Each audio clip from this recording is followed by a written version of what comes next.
Terry Duffy's mother, sister, and aunt all had breast cancer. Because of her strong family history of the disease, Terry was considered high risk, so she did monthly self-exams and began annual mammograms at age 35. I had better options and a better chance for a cure if I was able to find it early. So I was very motivated every year to make sure that I did the annual exam. Women who are genetically at high risk for breast cancer account for as many as 10% of all breast cancers and at least 10,000 new cases diagnosed in the United States each year.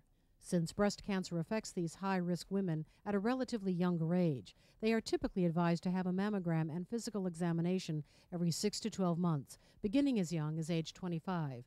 However, because mammography is less sensitive in young women and in women with dense breast tissue, some breast cancers can be missed using mammography alone. I'm going to go ahead and get you started here. But a new multicenter study suggests MRI can be an effective screening tool for this high-risk group. Dr. Constance Lehman is a professor of radiology at the University of Washington School of Medicine, director of breast imaging at the Seattle Cancer Care Alliance, and the lead author of the study.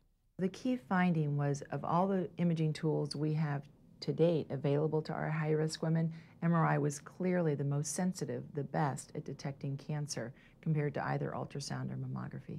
In the study, published in the journal Radiology, 6 cancers were detected in 171 genetically high-risk women, all of whom underwent mammography, ultrasound, and MRI 90 days apart.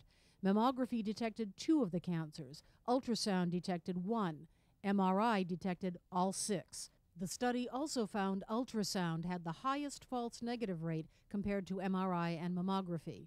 A false negative result indicates disease is not present when in fact it is.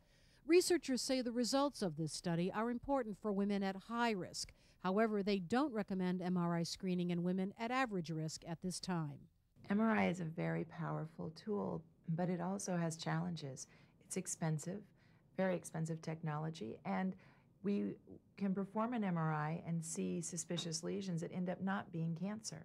So we'll call women back maybe to perform a biopsy that ends up not being necessary.